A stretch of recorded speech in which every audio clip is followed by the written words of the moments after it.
How dangerous is Caleb Huntley going to be against a banged up Browns defense? Not dangerous at all. Honestly, not dangerous at all. Honestly, like Okay. Caleb Huntley is so unproven.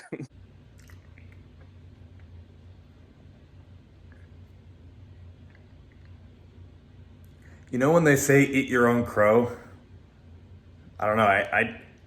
I didn't think it was going to taste that good. What's going on, Falcons fans? Logan here. Welcome back to Rise Up Rundown. And if you're new here, welcome. So, for the first time in the Arthur Smith era, the Atlanta Falcons actually have back-to-back wins. And that feels so amazing. It's been a long time since we've had a back-to-back win, right? I don't even remember if we had a back-to-back win in 2020. I don't think we did, right? I don't think we did. So, yeah, it's been a while since we had a back-to-back win. And there's just a lot of things that were just finally good to see. Like, finally the Falcons beat an AFC North team in general. And then finally the Falcons didn't have to wait till, the end of the season to get a home win in Atlanta. And, here's an amazing thing to know. We are actually tied for the first spot in the NFC South with the Tom Brady-led Tampa Bay Buccaneers. And even though we might be playing better than the Buccaneers right now, we also are playing them up next. So this is really going to be a statement win for us if we actually beat the Buccaneers. But we're not going to focus on that game. We're going to focus on our thrilling win versus the Browns. And it's just an amazing time to be a Falcons fan. But before I get into it, I'm sure you already saw in the intro, but I had an amazing time talking to Unger to the Max. And if you not only want to subscribe to his channel, but also see the video where we talked about the Falcons and Browns game and a little more than just the Falcons and Browns game. Like, we dive deep into, Arthur Smith and even Caleb Huntley, like the intro showed. It was a really cool conversation that we had, and I had a lot of fun. And it would mean a lot to me if you guys would just go ahead and give him a subscription. That was an awesome conversation, and he was a really awesome guy. So, go ahead and give him a little thumbs up and an awesome subscription because I had a lot of fun, and I think you guys will have fun looking at his videos. So, I also wanted to note that for these game recaps, I think what I'm going to do from here on out is I'll start with the negatives and then I'll go to the positives so we can end the video on a positive note. But there really weren't a lot of negatives in this game. But I will start it out with, the defense is still figuring itself out, and they're getting better. I do realize that the defense is going to take some time to actually get to what we want it to be, which is kind of like the Buccaneers defense, which we're playing up next. This consistently, almost lockdown defense where it's okay, yeah, we're going to have to really bring our A game if we want to score against this defense. I know that this is going to take some time with this Falcons defense, but it is nice to see that we're stepping up. AJ Terrell is bouncing back after a rough start, and then Grady Jarrett's having a much better year than he did last year, and so is Reggie Grant. Grady Jarrett, again, like the Seahawks game, we had him get this huge game-changing sack, and AJ Terrell locked down Amari Cooper, and D. Alford with the game-sealing interception. It's awesome that we're having players and development, but it's still not a complete defense. Dean Pease gets on the field to coach these guys up, but what's he really doing right now? He had a much better performance than he did last week.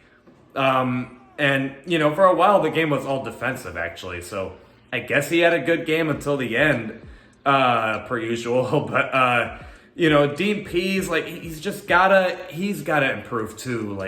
I don't know what Dean Pease does so great with this defense, honestly, so far. Besides act like he knows what he's talking about to the media. But yeah, this defense is definitely getting better, and I like to see improvement. And really the only other bad takeaway here is Marcus Mariota. I guess the Falcons are proving that you can win with bad quarterback play, but it's just not sustainable. Marcus Mariota is just not. Falcons fans are kind of surprisingly good at defending Marcus Mariota right now. I didn't see that coming.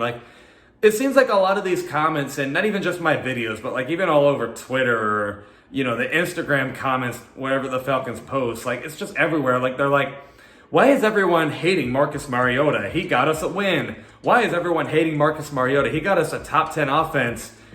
And I get it, like, he's your guy, of course, and he's not playing bad, but he's just not playing at a sustainable level, really. Like, it's just like, he only completed, 7 passes in this game or something like that. It was something really low. And I don't think Marcus Mariota is more than a bridge quarterback. Sorry. Like, he's not a good quarterback. He's having a better year than he did in Tennessee, sure, but he's still not very good right now. And I don't think it's time to get Desmond Ridder in because, after all, the Falcons are winning games. But Marcus Mariota will only be benched if something just god-awful happens. I mean, if Marcus Mariota throws, 2 interceptions or 3 interceptions in 2 or 3 drives in a row. And I'm talking about, these really ugly Carson Wentz types interceptions. Or if he just gets injured, it's gonna be something really, really ugly to actually see Desmond Ridder get in. So I think the Falcons fans do kind of need to lower their expectations here. Guys, I know you want to see Desmond Ridder, but he's not gonna get in until something drastic happens, and I just don't think that's gonna happen. Though we are playing the Buccaneers defense, so I don't know, but I'm still not gonna expect that we see Desmond Ridder versus the Buccaneers, but I don't know. Marcus Mariota is just not playing very good. Now, he had some plays, yes. One thing that he is doing well this season, I'll give him credit for this, is he's turning these really bad plays into decent plays. And what I mean by that is, versus the Rams, there was this bad snap, and he just, face plants almost. And, he's, flat on his stomach. And you're not thinking this is, a first down versus the Rams. And all of a sudden, he just gets up, throws it to I forget who, and it's a first down. And it's how did you just fall in your stomach, basically face plant, and get up quickly, throw, and it's a first down? And then there were some plays versus the Browns this week where the snap was terrible, but at least he falls on it. Marcus Mariota is having pressure in his face and then scrambles a little bit, finds a wide open Olamide Zaccheaus. It's he's changing the game a little bit better than he did in Tennessee. So, yes, the highlights are there, but he's still not consistent. And I need to see Marcus Mariota be consistent. But those are really the only bad takeaways I had in this game. Everything else is very positive. The running game is absolutely incredible.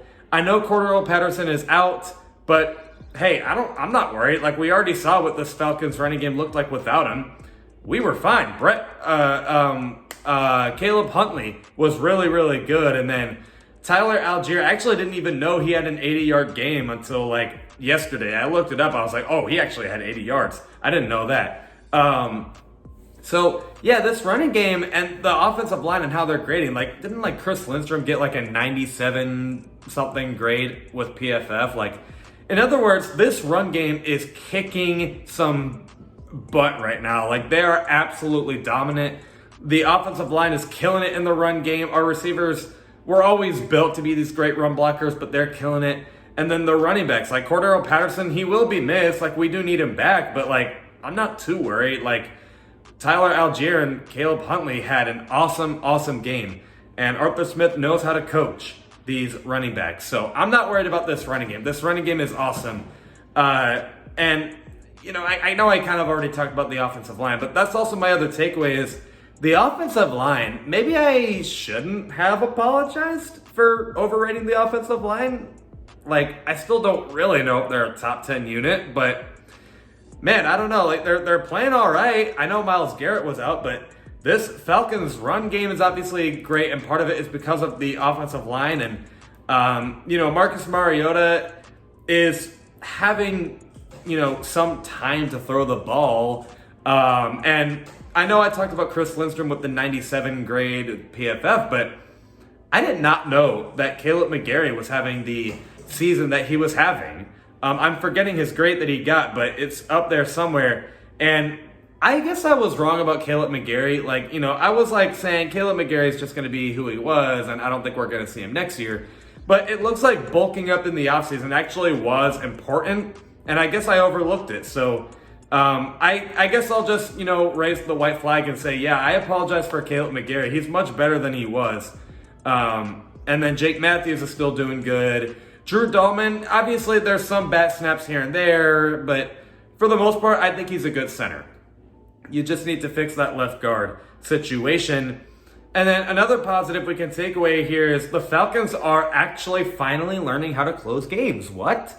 And it was very similar back to back, like both against the Seahawks and the Browns. It was Grady Jarrett getting a sack, and then we get a game-sealing interception. Literally, it was the exact same thing. But I mean, hey, if it closes games, it closes games. And, the offense and Younghoe Koo is still doing a good job of keeping the game going. They're not getting on these 3-and-outs. In fact, I'm pretty sure when the Falcons got their first 3-and-out versus the Browns, that was only their fourth 3-and-out of the year. So the Falcons are learning how to move the ball on offense. They're closing the game essentially with the offense. They're not really giving the Browns too much time on offense to score. But then even when we get on defense, throughout the majority of the game, we aren't the best, but we're closing the game, so that's good. The Falcons are learning how to close games. And then the final takeaway I have here is the Falcons, are they a playoff team? I don't know if I'd go that far yet, but if they beat the Buccaneers, I would say, honestly, yeah, why not? It's not even just because we finally beat Tom Brady for the first time in our life, but that's still a very good team, even though they're not playing the best right now. It's a Tom Brady team. We kind of know where this is going. They're going to start slow, but then they pick it up. I don't think the Falcons are going to win the division or anything, but I know I said this in the reaction video. When we beat the Seahawks, we were kind of like Leonardo DiCaprio. We were like, okay, you beat the Seahawks, you have my curiosity. You beat the Browns, you have my attention. You beat the Buccaneers, I think you got everyone's attention. So the Falcons, are they a playoff team? I don't know if they're a playoff team now, but if they beat the Buccaneers, it could be telling us something. So Arthur Smith and these guys have a big story to tell, and we'll just see where this goes. But other than that, I hope you guys enjoyed, and let's get ready for this big Buccaneers game coming up. Stay safe and rise up.